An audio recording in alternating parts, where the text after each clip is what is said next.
Mesdames, Messieurs, bonsoir et bienvenue à votre magazine d'information sur Canal Info News. Votre magazine d'information le 19h-20h, c'est tous les lundis, mercredis et vendredis. Au menu de votre magazine, un ou plusieurs invités pour discuter avec nous de l'actualité au Sénégal, en Afrique et dans le monde. Alors pour ce numéro, nous aurons plusieurs invités. Madame Seynabou Fall, directrice du Centre national d'assistance et de formation pour la femme. Également, Madame Suzanne Mercier. Eh bien, elle nous vient de Montréal. Elle est chargée de la condition féminine à Montréal. Alors, nous aurons également sur ce plateau Monsieur Libasnian, qui est directeur général de Energeco. Tout à l'heure, nous l'aurons sur ce plateau. Madame Aofali Ba, directrice de IED. Et bien entendu, tout cela avec la participation du service d'assistance canadienne aux organismes. Alors nous allons faire plus ample connaissance avec nos invités et mieux connaître la journée internationale de la femme. Bien entendu, ce plateau sera, je ne dirais pas exclusivement réservé à la célébration ce 8 mars de la journée internationale de la femme, mais une grande partie de l'émission sera consacrée à cette thématique qui sera célébrée comme chaque année le 8 mars. Alors la thématique en collaboration, justement, je vous le disais, avec SACO, le service d'assistance canadienne aux organismes, il s'agit d'une table ronde qui va se dérouler sur les énergies renouvelables, le séchoir solaire que nous aurons l'occasion de découvrir dans cette émission, le séchoir solaire mixte, une opportunité pour les femmes. Alors nous en saurons un peu plus également avec nos invités, Monsieur Nian également, qui nous parlera de ce four, qui nous présentera de ce four. Eh bien, tout cela pour le développement durable et bien sûr avec un accompagnement pour également les femmes. 8 mars oblige. Alors, bonjour Madame Fall. Bonjour. Bonjour Madame Mercier. Alors, merci d'avoir accepté notre invitation sur ce 19h-20h. Alors, bien entendu, il sera question dans cette émission du mars, Journée internationale de la femme. Vous êtes directrice du Centre national d'assistance et de formation de la femme, plus connu sous le nom de CENAF. Alors, qui est Madame Fall? Bonjour, Monsieur Meredj. Je suis la directrice du CENAF, le Centre national de formation, d'assistance et de formation pour la femme. Je suis femme, j'encadre les femmes, je travaille pour les femmes, donc je travaille pour moi-même. N'est-ce pas? Et quelle formation vous avez eue? En fait, je suis professeure de formation. Je suis professeure de lettres modernes. Tout à fait. J'ai enseigné pendant très longtemps. J'ai fait de la formation professionnelle plus tôt. Ah, tout à fait, voilà. Donc, ma carrière s'est déroulée dans la formation professionnelle.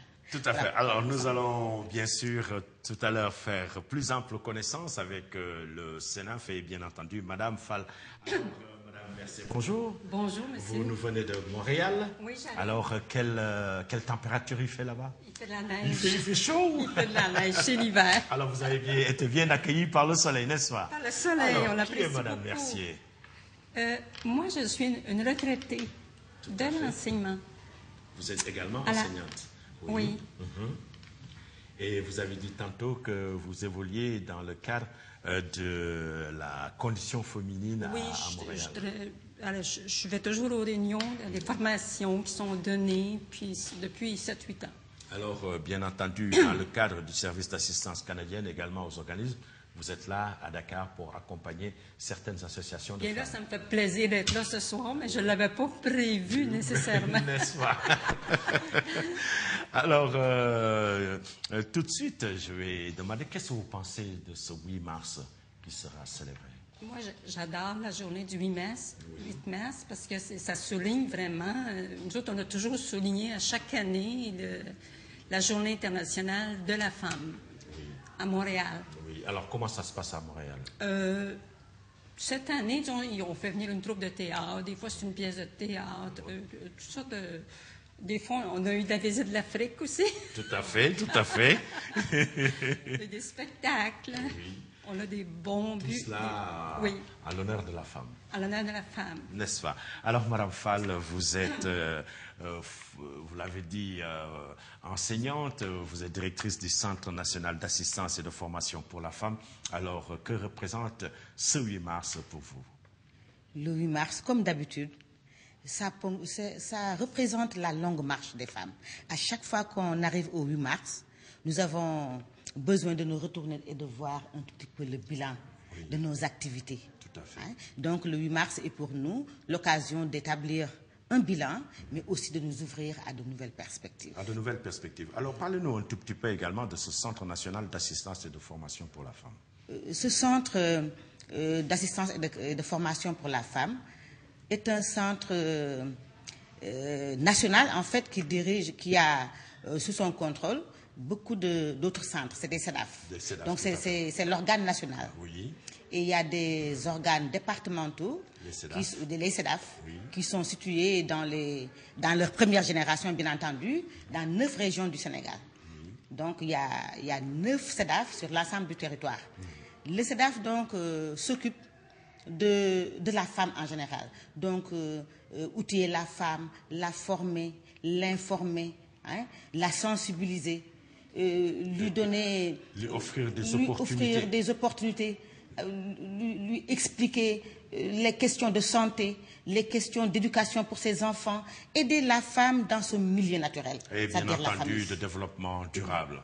Alors, surtout dans une perspective de développement durable. Alors, développement durable, qui le dit, parle d'énergie renouvelable. Alors, aujourd'hui, on va faire plus ample connaissance justement avec le séchage solaire pour permettre aux femmes d'exploiter justement tout ce que cela peut apporter comme plus-value avec le séchage solaire. C'est sûr. Alors, vous pouvez nous en parler un tout petit peu en attendant que M. Libassnian nous en parle tout à l'heure. Solaire, parce que M. Libassnian, c'est lui le concepteur ici au Sénégal. Mais nous sommes les utilisatrices et nous en avons instamment besoin. Évidemment, avec l'aide de SACO, nous avons toujours travaillé dans le développement durable. Et nous savons que nous sommes un pays maraîcher aussi. Et le Sénégal produit beaucoup de légumes, beaucoup de fruits. Et c'est désolant qu'à chaque fois, on se rend compte que ce sont des tonnes et des tonnes qui sont gaspillées. Donc, je me dis que le séchoir vient à son heure. Le séchoir vient à son heure. Alors, c'est vrai, il n'y a pas beaucoup de soleil à Montréal pour qu'on puisse parler de séchoir solaire ou bien d'énergie. Non, nous, on est à Hydro-Québec. Oui. C'est pas la même chose, mais je découvre. Vous découvrez. Oui. Alors, comment justement les femmes accueillent à Montréal ce 8 mars? Ce 8 mars, c'est une journée très attendue pour les femmes. Oui. Parce que c'est une journée où on arrête, c'est comme si on arrêtait le temps. C'est comme si on prenait soin plus encore de nous, parce que souvent la femme ne prend pas tellement assez soin d'elle, elle s'oublie. N'est-ce pas? Alors, vous faites travailler les hommes le 8 mars, comme certaines femmes le préconisent. On fait la cuisine, pas nécessairement. Alors, bien entendu, Madame, Monsieur, je vous rappelle que vous suivez le 19h-20h avec nos deux invités, Madame Fall, directrice du CENAF, et notre invitée également, Madame Mercier, qui nous vient de Montréal, spécialiste, et bien une dame qui évolue dans le cadre de la condition féminine. Le 19h-20h, c'est également des sujets. Notre premier sujet, nous nous interrogeons sur ce 8 mars. On le suit. Comment faire pour écouler rapidement leurs marchandises? Telle est la préoccupation de ces commerçantes qui n'ont aucune idée sur la journée dédiée à la femme. Je ne suis même pas au courant de cette journée. Moi, personnellement, je n'ai pas de radio ni de télé. Je ne sais pas qu'aujourd'hui, c'est la célébration de la journée de la femme. Tu sais, nous, notre préoccupation, c'est comment gagner notre argent. On ne sait même pas ce qui se passe dans ce pays. Si par ignorance, certaines personnes ne célèbrent pas cette journée du 8 mars, d'autres, par contre, estiment que c'est une occasion donnée aux hommes pour s'occuper d'elles. Et ce jour, c'est justement pour célébrer la femme, pour fêter la femme. Nous, on n'a rien prévu. Il faut juste que les hommes se mettent à nous... qu'ils nous aident à fêter cette fête, qu'ils célèbrent la femme. Et puis voilà. Comment est-ce que vous voudriez que les hommes fêtent ça? D'abord, qu'ils préparent le petit déjeuner, le déjeuner, qu'ils tiennent nos sacs, et puis qu'ils préparent le dîner, qu'ils nous envoient des fleurs. La journée internationale du 8 mars est réservée à toutes les femmes. Et pourtant, ces commerçantes établies dans ce marché ne semblent pas être concernées. Peut-être d'ici 2011, une sensibilisation sur cette journée touchera toutes les femmes du Sénégal. Et pourquoi pas toutes les femmes du monde, n'est-ce pas, Mariam Beng? Alors, le thème de cette année, il faut le rappeler, l'égalité d'accès à l'éducation, à la formation et aux sciences et technologies vers un travail décent pour les femmes, Madame Fall. N'est-ce pas? Oui. Donc, nous, le thème du Sénégal, inspiré de ce thème, oui, c'est en fait l'égal accès des femmes et des jeunes filles à un emploi décent. Un emploi décent. Un emploi décent. Alors, comment vous appréciez justement ce thème? Eh bien, nous l'apprécions très profondément dans la mesure où les femmes ont toujours trimé, elles ont toujours travaillé, elles sont toujours fatiguées, mais jamais elles n'ont été considérées au même titre du point de vue travail que les hommes. Et traitement salarial. Oui, du point de vue salarial surtout. Voilà pourquoi ce 8 mars, ce 8 mars-là revêt une importance particulière. Parce que c'est le premier 8 mars qui assiste à la célébration de la parité. C'est le premier 8 mars de la parité. Le premier 8 mars de la parité. Donc, ça. Vraiment, il faut marquer ça. Il faut le marquer. D'une pierre blanche, D'une n'est-ce pas? pierre blanche. Alors, Madame Mercier, alors au Canada également, ce thème, parce que c'est le thème qui a été proposé par les Nations Unies, l'égalité d'accès à l'éducation, à la formation et à la science, aux technologies, vers un travail décent pour les femmes. Quelle est la question? Alors, qu'est-ce que vous pensez de ce thème justement dédié aux femmes? Surtout ce thème l'éducation, est très la formation approprié et aux sciences. Mais souvent, quand on parle d'éducation, chez nous, on parle d'hypersexualisation des petites filles aussi. Oui, Puis les grands-mères ont un grand rôle à jouer. tout à fait. Alors, C'est vous ça. êtes grand-mère? Oui, je suis grand-mère. Alors, quel rôle justement jouez-vous en tant que grand-mère pour l'amélioration de la condition de vie des jeunes filles?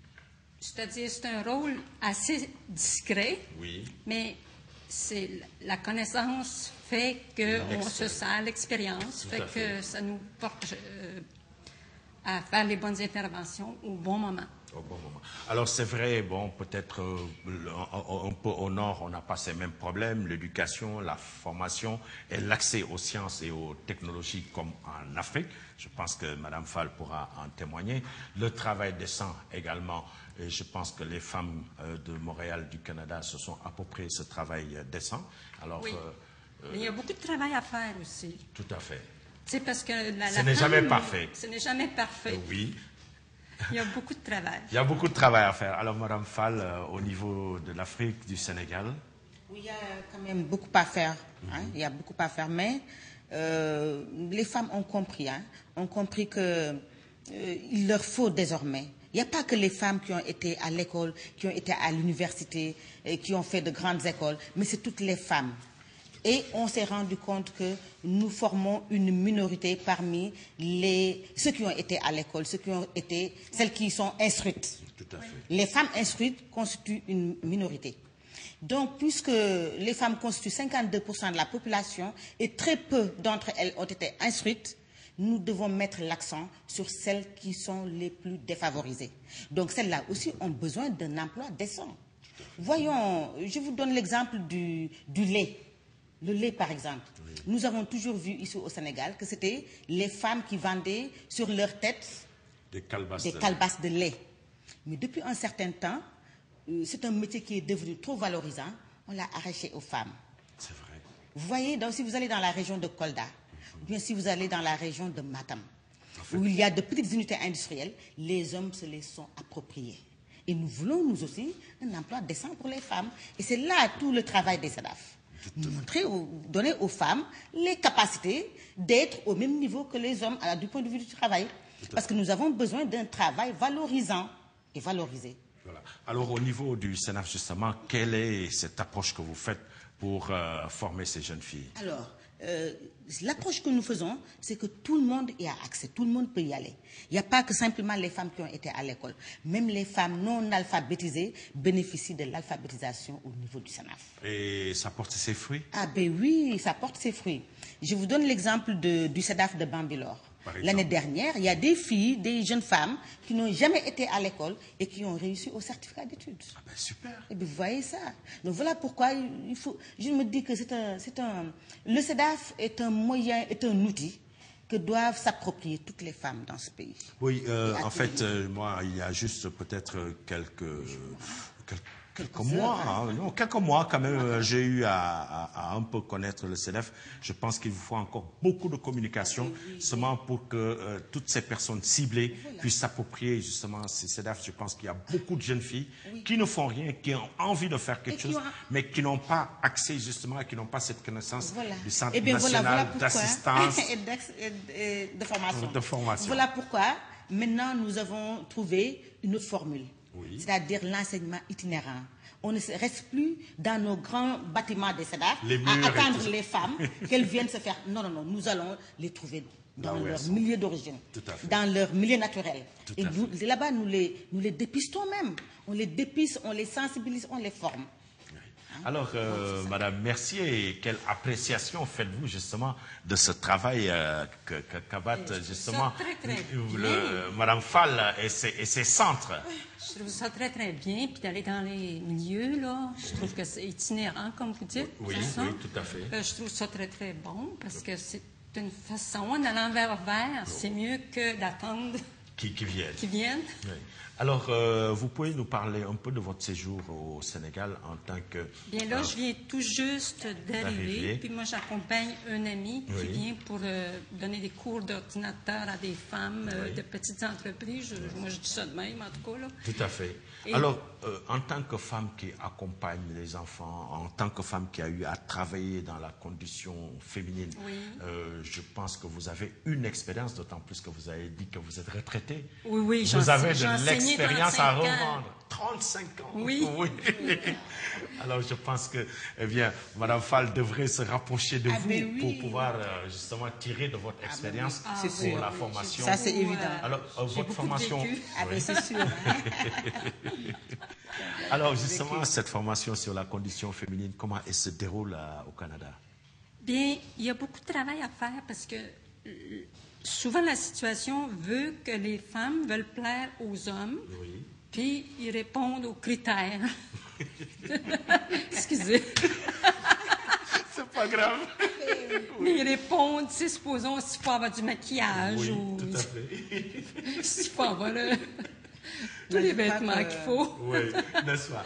Alors, Madame Fall, je pense que nous allons revenir sur un élément justement du 8 mars pour permettre tout à l'heure à notre second invité, M. Niang, de venir sur ce plateau du 19 à 20h. Alors, juste peut-être pour donner quelques informations concernant le 8 mars. Donc, la journée internationale des femmes, c'est-à-dire le 8 mars, cette journée trouve son origine dans les manifestations de femmes au début du XXe siècle. C'était en Europe et aux États-Unis. Les femmes réclamaient de meilleures conditions de travail et le droit de vote. Je pense que nous en avons parlé. La journée internationale des femmes, justement, a été officialisée par les Nations Unies. C'était en 1977. Eh bien, chaque femme, chaque pays était invité à célébrer une journée pour les droits de la femme. Je pense que ce 8 mars, justement, démontre cela. C'est une journée de manifestation à travers le monde, l'occasion de faire un bilan sur la situation de la femme, n'est-ce pas, Madame Fall? Alors, si vous avez peut-être quelque chose à ajouter sur cette information. Oui, je dirais tout simplement que, effectivement, c'est l'occasion de faire un bilan et il y a matière à parler en ce moment. Il y a matière à parler. Nous avons tout à l'heure évoqué la journée nous avons évoqué tout à l'heure la parité. Tout à fait. Nous avons évoqué donc la première parité, donc la première année de la parité. Donc voilà pourquoi le 8 mars revêt une importance particulière en ce moment chez nous. Tout à fait. Alors, traditionnellement, les groupes et associations de femmes militantes préparent des manifestations partout dans le monde pour fêter justement les victoires, les acquis, vous l'avez dit tantôt, faire entendre leurs revendications pour améliorer la situation de la femme. Je pense qu'on ne parlera plus d'amélioration, mais de stabilisation justement des conditions de la femme. Alors, la Journée internationale de la femme reste aujourd'hui une actualité brûlante, vous l'avez dit tantôt, Madame Fall. Oui, ça revêt une importance particulière, donc c'est d'une actualité assez brûlante. Nous voyons ce à quoi les femmes sont confrontées partout dans le monde, particulièrement en Afrique et au Sénégal. Voilà. Alors, quelques actions qui sont menées à travers le monde. On dit il faut porter un ruban blanc ou bien placer un balai à la fenêtre, placer un balai à l'extérieur de la maison ou la fenêtre pour montrer votre soutien contre le travail domestique bénévole.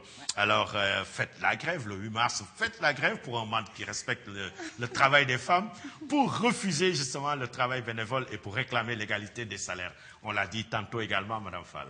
Oui. Nous pensons tout simplement que c'est tellement ancré dans l'esprit des gens, que les hommes ont tellement compris que finalement, on n'a même pas besoin de faire grève pour ça. Tout à fait. Je crois que les hommes ont compris. Alors, il y a une autre action également qui est prônée par les femmes à travers le monde. Descendez dans la rue, réappropriez-vous justement l'espace public, défilez avec des banderoles, organisez une marche de nuit, faites du sitting sur la place publique. Alors, qu'est-ce que vous en dites également? Là, je dis que c'est pour le symbole. C'est pour le symbole. Ouais. Alors, on dit également de partager un repas entre femmes le 8 mars. Eh bien, ça, c'est formidable. Oui. Parce que, vous voyez que nous n'avons plus le temps de partager quoi que ce soit entre femmes dans ce pays. Oui. Tellement il y a une masse de travail. Oui. Vous savez que le ministère de la Femme a même un département qui s'occupe de l'allègement pour la femme, l'allègement des travaux. Oui. Tellement la pénibilité nous prend à la gorge. Donc, c'est formidable de partager quelque chose le 8 mars entre femmes. Alors, justement, pour ce partage de repas, organisez un repas avec des femmes de votre quartier, vos copines, réunissez-les, femmes de la famille. La règle à 100%, eh bien, 100% femmes, aucun homme, pas de rose, pas de fleurs. Alors là, c'est pour accueillir justement Monsieur Fall, bonjour. Ah, Monsieur Nian, oui, excusez-moi. Monsieur Nian, directeur général de Energeco. Bonjour, Monsieur Nian. Bonjour, Simon. Alors, merci d'avoir accepté également notre invitation sur ce plateau du 19h-20h consacré essentiellement aux femmes. 8 mars oblige. Alors, merci d'avoir accepté notre invitation. Merci beaucoup. Moi aussi, c'est un vrai plaisir de venir ici et puis parler des femmes. Parce qu'en fait, nous tous, nous avons, disons, un défi. C'est aujourd'hui de permettre aux femmes de s'émanciper et de partager un peu les responsabilités de ce monde. Parce que ça commence à être très lourd pour les hommes. Monsieur Mellet sur un plateau de femmes, Monsieur Nian sur un plateau de femmes. Alors, qui est Monsieur Nian? Moi, je suis journaliste. Hein. J'essaie de donner... de stabiliser les acquis des femmes. Et qui est M. Nian? Voilà, moi je suis, disons, un natif de Dakar, donc je suis de Cambérène. Libas, je m'appelle Libas Nian. Et je travaille un peu dans le domaine de l'énergie. Donc depuis 1982, j'ai créé une société qui s'appelle Energeco Afrique. Et je suis actif dans tout ce qui est donc énergie, mais surtout j'ai fait beaucoup de recherches dans les énergies nouvelles et renouvelables. Pourquoi? Parce qu'en fait, c'est aberrant de trouver qu'au Sénégal, en Afrique en général, on n'utilise que très peu les énergies nouvelles et renouvelables pour pouvoir non seulement, disons, limiter un peu la facture pétrolière, mais aussi essayer de faire de telle sorte que nous puissions utiliser quand même surtout l'énergie solaire thermique, qui est à profusion. En abondance. Voilà, tout à l'heure, justement, Madame Mercier nous disait qu'il faisait très froid. Eh bien, au Canada, ici, bien, le soleil, nous en avons 365 jours sur 365, n'est-ce pas? Alors, je pense que, bon, si on considère que nous avons vraiment tout ce soleil-là, il faut, à mon avis, que nous puissions quand même l'utiliser pour, non seulement, bon, pour la partie photovoltaïque, pour extraire du soleil l'électricité, mais aussi pour faire un peu ce qu'on appelle la transformation des fruits et légumes, des produits halieutiques et même carnés, avec des outils qu'on peut fabriquer localement. Tout à fait. Alors bien entendu, vous avez choisi ce 8 mars pour accompagner les dames. Égalité, hein? Absolument. Alors, pour parler des énergies renouvelables, le séchoir mixe une opportunité pour les femmes. Alors, vous avez réfléchi, vous avez dit il faut qu'on appuie ces sœurs pour qu'elles puissent intégrer ce développement durable et se prendre en charge. Voilà, effectivement, parce qu'en fait, pour parler de l'histoire des séchoirs, c'est un Canadien, quand nous faisions notre travail en matière d'énergie, il nous a dit, mais pourquoi ne pas, disons, vous orienter un peu à aider les gens à utiliser le soleil thermique. Tout à fait. Alors, d'autant plus qu'en Afrique, on a justement ce problème d'énergie. Et donc, nous avons compris que, bon, on avait un petit atelier d'aluminium, alors on l'a relifté pour pouvoir faire ces séchoirs. Alors aujourd'hui, je dis que notre démarche était de faire d'abord quelque chose de qualité. Alors nous sommes partis prendre un contact avec l'ITA, parce que c'était le premier pas qu'on a fait. L'ITA pour la technologie alimentaire, pour leur dire, bon, nous sommes en train de concevoir un séchoir solaire, mais nous voulons que ce soit vraiment adossé à une technologie vérifiable et dont la traçabilité est éprouvée, pour que nous puissions être certifiés. Alors donc, après l'ITA, nous sommes partis donc faire breveter le séchoir à l'OAPI, et aussi nous avons signé un protocole d'accord avec la FDA, Femmes, Développement, Entreprises en Afrique. Ah, vous avez pensé aux femmes quand même. Alors, tout de suite, on a pensé aux femmes. Oui, n'est-ce pas? Voilà, parce qu'en fait, on se dit, bon, ça, c'est quelque chose que nous pouvons vraiment aider à nos sœurs pour pouvoir s'émanciper, avoir un boulot, avoir quelque chose qui permet de pérenniser un peu le développement durable. Alors, tantôt, Madame Fall disait justement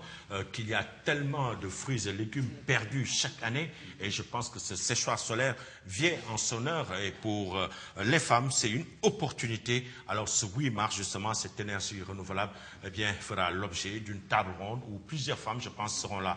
Alors, je pense que si la régie est prête, nous allons suivre justement cette présentation de ce four solaire, eh bien, de ce séchoir solaire, eh bien, qui utilise l'énergie solaire également, eh bien, pour que les femmes puissent sécher, eh bien, l'utiliser à bon escient, une bonne opportunité. Aujourd'hui, nous sommes ici pour vous présenter un de nos produits que nous avons créé, qui est le séchoir solaire. Le séchoir solaire a été conçu ici et qui peut aujourd'hui permettre aux femmes de faire le maximum pour avoir un produit qui permettra de transformer localement les produits agricoles en produits secs. Aujourd'hui, nous savons qu'il y a un besoin grandement exprimé en matière de lutte contre la pauvreté, en matière de travaux avec possibilité d'avoir des revenus. Alors nous avons pensé que ce produit peut être assez intéressant pour les femmes sénégalaises et les femmes soudano-sahéliennes. À quoi consiste ce produit? C'est une enceinte en aluminium sur laquelle nous avons mis des clés de séchage et conçu avec des produits locaux, le vitrage, les PVC, et ça permet vraiment de pouvoir grandement régler les problèmes des femmes en matière de séchage. On peut y sécher tous les produits, que ce soit le céréal, que ce soit les fruits, les légumes, etc. Et nous avons pensé que ce serait pas une mauvaise chose de participer à notre humble avis au processus de développement économique de ce pays.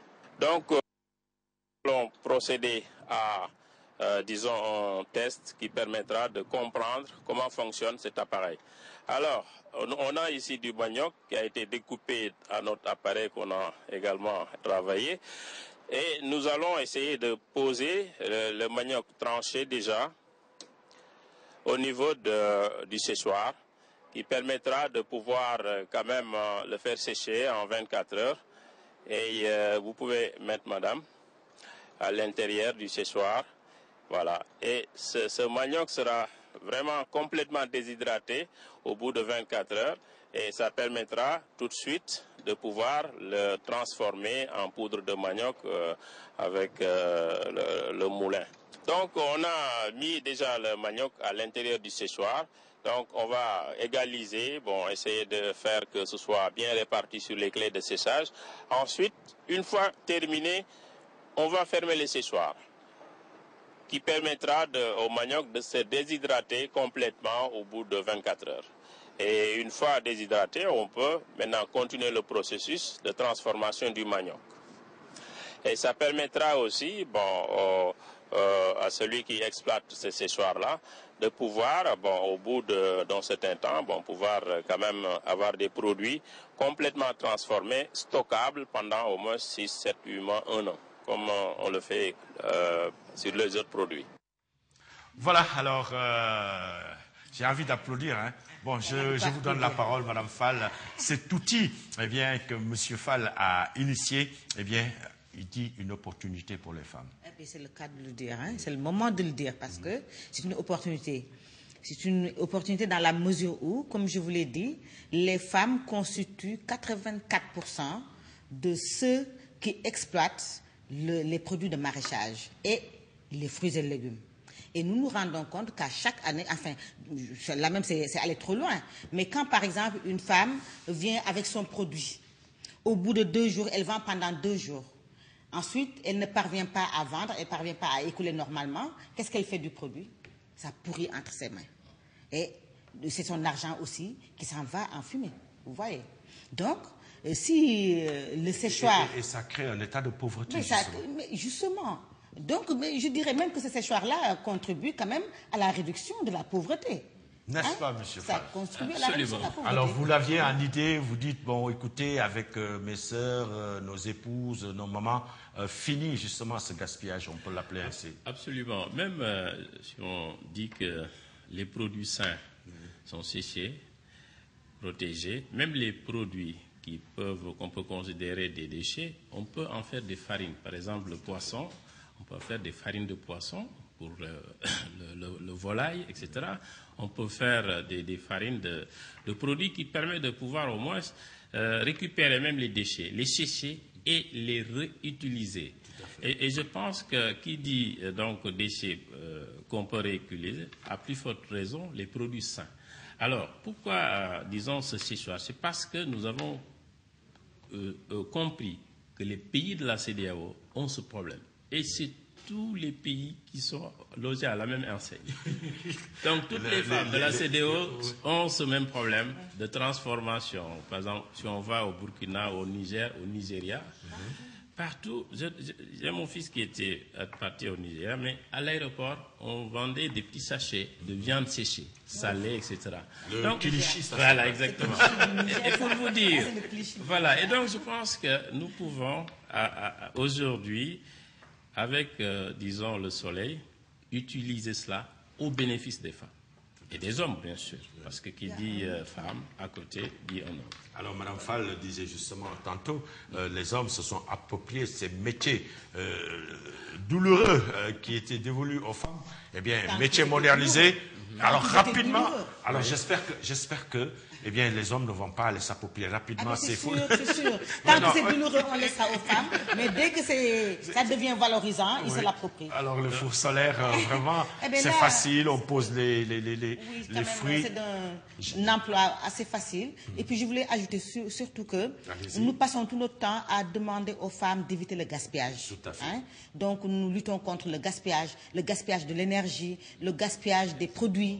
Donc, vous voyez, c'est aberrant de voir qu'à chaque fois, il y a des produits qui sont invendus, qu'on ne peut pas réutiliser et qui sont pourris. Alors, moi, je vous dis que, justement, ce séchoir solaire vient à point nommé, avec toutes les coupures qu'il y a, ce problème d'énergie qu'il y a. Alors, je pense que tout le monde a un problème de conservation. Et je pense que, je le disais tantôt, ça vient à son heure où on peut mettre... Parce que j'ai regardé sur le net un listing de fruits et légumes, mais j'ai dit, mais tout est séchable finalement. Tout est séchable. Tout est séchable.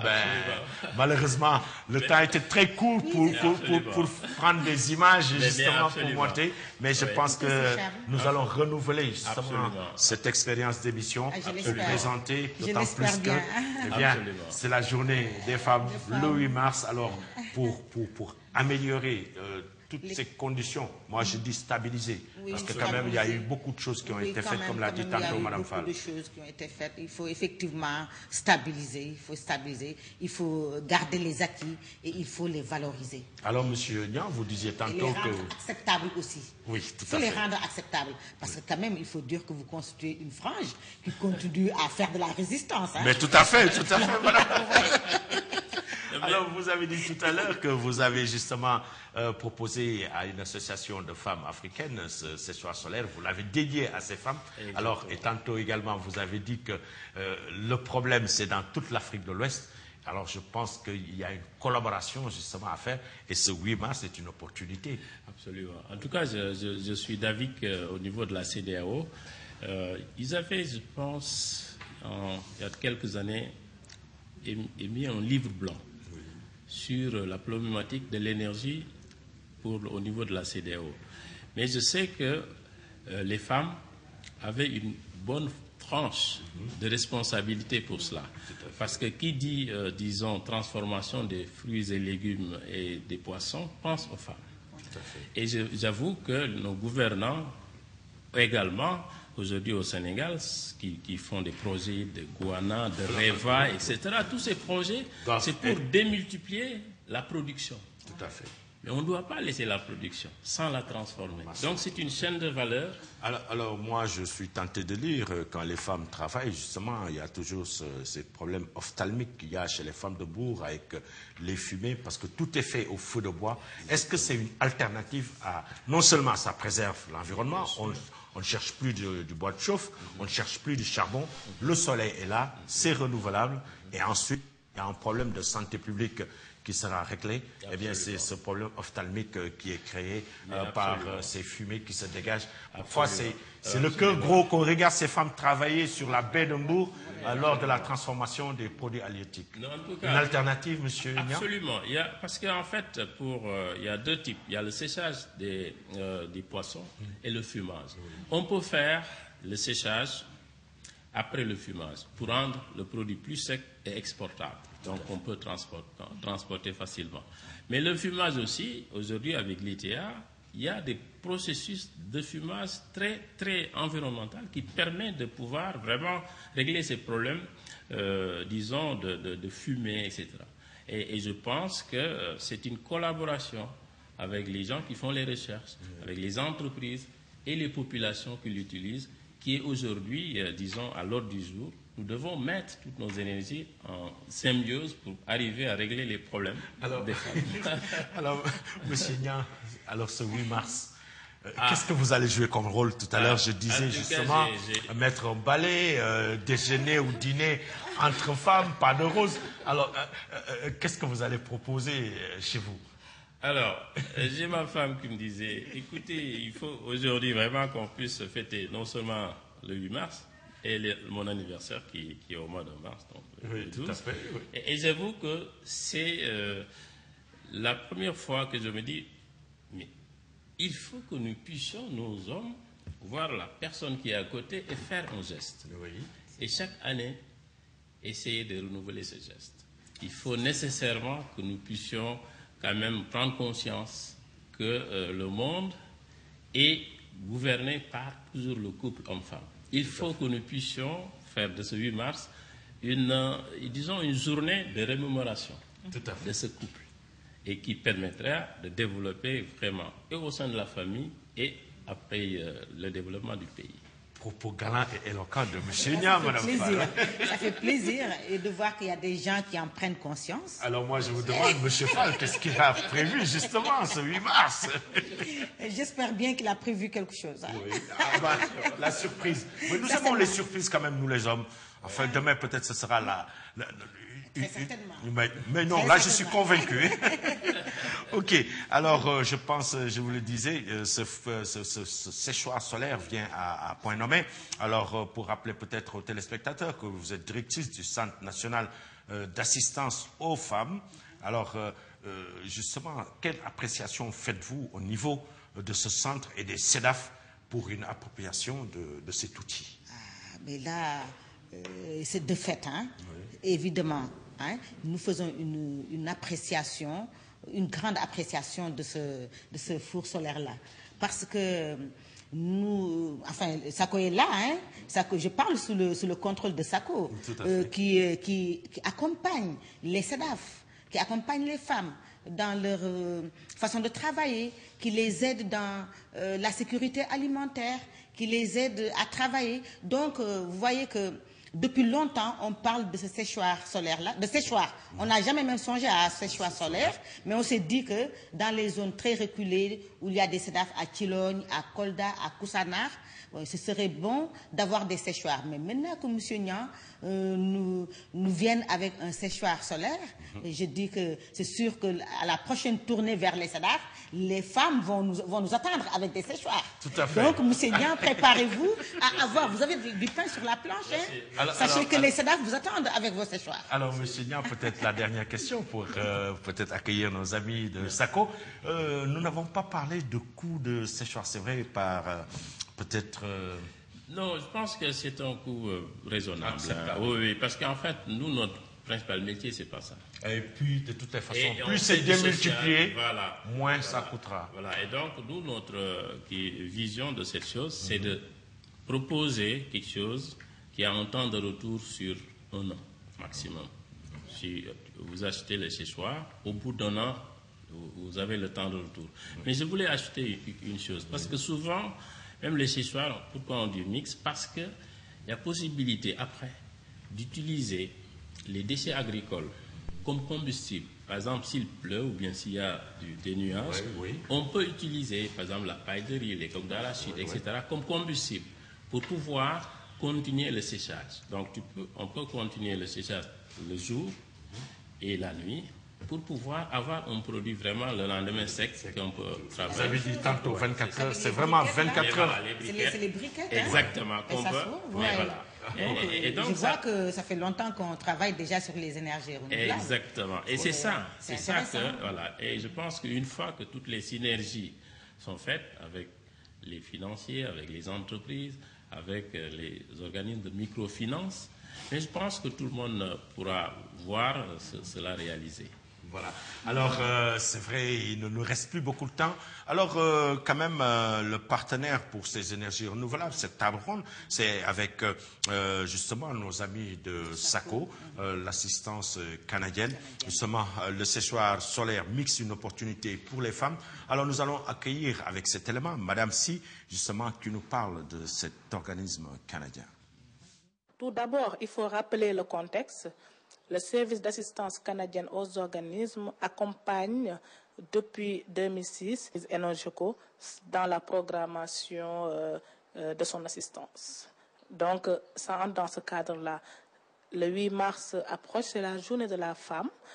Nous avons vu l'opportunité que les femmes peuvent avoir avec cette unité. Nous avons dit, nous allons l'exploiter, nous allons vulgariser ensemble cette unité auprès des partenaires, auprès des bailleurs de fonds et surtout des femmes du monde rural et des femmes des organisations communautaires de base et des groupements qui veulent s'adonner à des activités génératrices de revenus. Parce que cette unité de séchage mixte, solaire mixte, peut transformer aujourd'hui des produits qui sont là. Par exemple, si on prend le manioc ou les mangues qu'on laisse pourrir, on peut les sécher, les transformer et les vendre. Donc, c'est tout un processus qui est là, qui peut servir, c'est une chaîne de valeur qui est là, qui peut servir à tout au long de ce cycle, à des groupes d'individus. Aujourd'hui, par exemple, si on essaie de transformer ces produits ou ces fruits et légumes, des entreprises peuvent déjà, sur le point de vue livraison, livrer ça à des points. Par exemple, prendre ça de Casamance jusqu'à Dakar. Je peux prendre la communauté rurale de Diembering que j'aime bien, avec qui on va bientôt travailler. Si je m'explique bien, aujourd'hui, au niveau de la communauté rurale de Diembering, qui est située dans la région de Ziguinchor, en Casamance, après la période des pluies, il y a des mangues, par exemple, qui sont souvent, qui traînent par terre parce qu'il y a le surplus de production. Ces mangues-là, si les femmes qui sont organisées en groupement les ramassent, les sélectionnent et l'envoient à Dakar, par exemple, le circuit déjà de transport au niveau des bateaux, c'est des revenus que ça fait au niveau du PIB. Et après, ces femmes qui viennent travailler avec ces unités qui sont là au niveau de Dakar, des femmes qui sont peut-être organisées sous forme de groupement économique ou en tout cas en petite et moyenne entreprise, ces femmes-là prennent ces produits, les transforment avec cette unité de séchage-là, et les ensachent, par exemple, dans des sachets qui existent sur le marché ou les mettre en bouteille. Ces femmes-là peuvent l'écouler sur le marché local et quand elles s'organisent en groupe, elles peuvent l'envoyer à l'extérieur. Par exemple, il y a le programme AGOA et au niveau de l'UEMOA. Si ces femmes-là s'organisent en consortium, elles vont peser sur la balance commerciale. Donc, même au niveau du PIB, après, ça va augmenter la croissance économique, ça va participer à relever la balance extérieure du Sénégal en matière de commerce. Donc, c'est toute une chaîne de valeur qui est là, qui peut profiter tout d'abord aux femmes, à la femme, par exemple, casamançaise qui est là au niveau de sa localité sans se déplacer, la femme qui est là au niveau en ville, qui prend ce produit, qui le transforme, qui peut l'écouler d'abord dans les surfaces, par exemple, je peux prendre de vente dans les stations, des trucs comme ça, ou les supermarchés. Elle en consomme, donc c'est la sécurité alimentaire. Elle l'écoule pour la vente pour gagner de l'argent. Et au niveau national, ça contribue au niveau local et au niveau du développement des activités de la femme. Donc c'est vraiment tout un cycle qui est là, un cercle vraiment bénéfique pour ces femmes-là.